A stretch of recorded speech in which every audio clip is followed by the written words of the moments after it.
Samoa.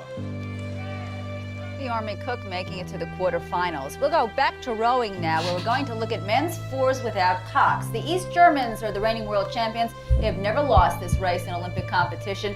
Big question mark here, though, is the American boat. Under former Olympic medalist Ted Nash, they do have the resources to challenge for a medal. So let's go back to Bucky Waters and Steve Glenn. 1,500 meters remaining in the final. Men's four without coxswain. The favorite East German crew out in front. The USA hanging in there. And as we said early, this USA team could be good enough for a goal, but the East Germans are awfully tough, Steve. Yes, they certainly are. I'm Raoul Rodriguez, and I rowed on the national team in 1986, my first time. And I rowed, my last national team was 1991.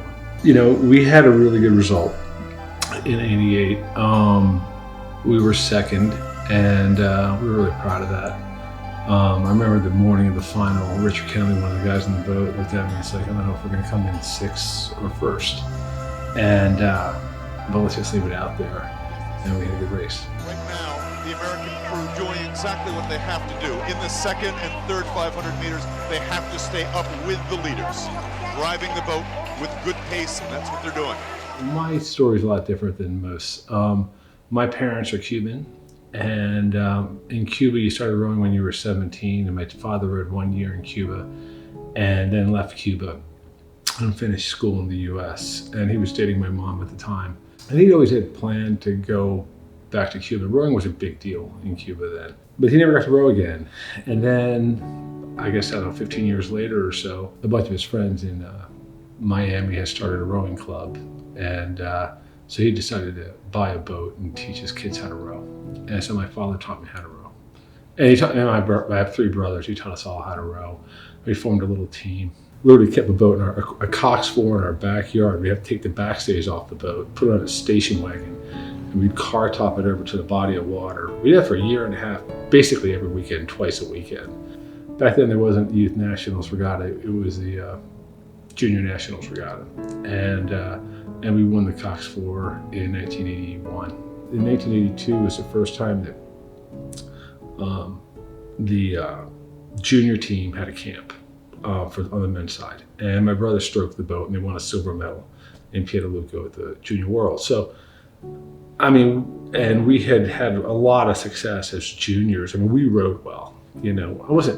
We weren't probably nearly as fit as we could be, certainly by today's standards, you know.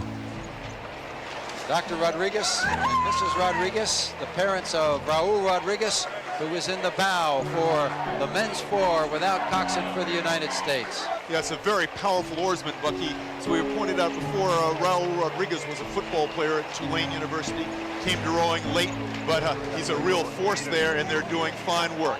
They need to sustain this pace right through to that final 500 meters, and let's see them drive to the line. I always tell people that Olympic athletes are a pretty well-heeled group of people. I mean, it's really, really, really difficult unless you're maybe track and field or, you know, basketball. Most other sports in the Olympics cost a fair amount of money to do it, particularly at the youth ages. And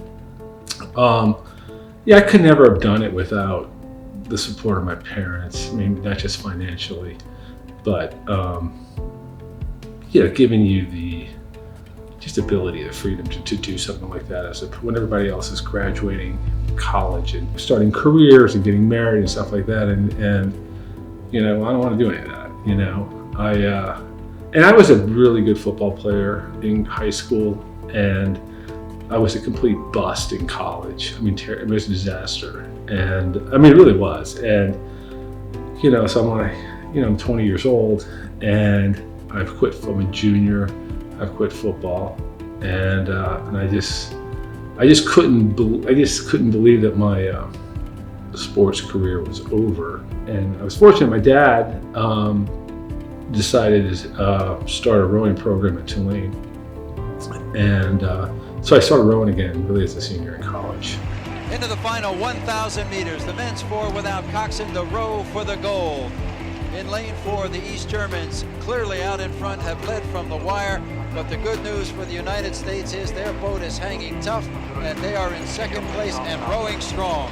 Yes, the East German crew using good leg drive, good back pry, sending their boat along. These are the world champions. The United States not far behind in lane 1. This is a critical phase in the race, Bucky. They must maintain their pace because we know the British crew has... You know, for me, one of the truly special things about the Olympics is that, you know, if you talk to a lot of people, sort of older people, about what's the best experience of their lives, and they'll remember something from high school or college or post-college, and it was like or the best time of their life, that sort of thing, you know, and they're always looking back.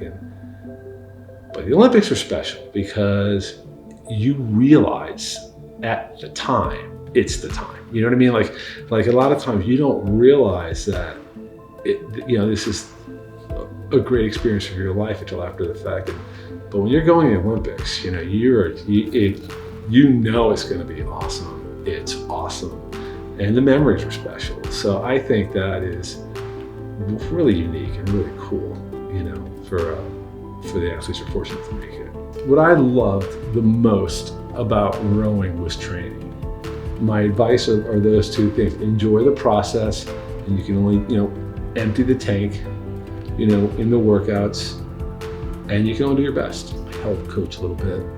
And one of the things I always tell, you know, the athletes is don't ever question your effort. If you go up there and you train every day and you were emptying the tank every day, you're going to empty the tank the next day. When I was racing and I would get anxiety and get nervous, you know, you go to practice every day, you give everything you have, you know, and then come race day, you know, all you can do is give your best effort and then be satisfied with your result, you know. And I always found that it's really comforting, and actually it makes you make better decisions too, because, like, you know, you're like, it's not an accident that I'm here. I'm supposed to be here. It's not like this isn't a game show, you know. We just, you know, you happen to be sitting in the audience and they call you down, and all of a sudden you're on the podium. You know, it's not like that. You know, you've worked really hard to get where you are, and you're supposed to be there.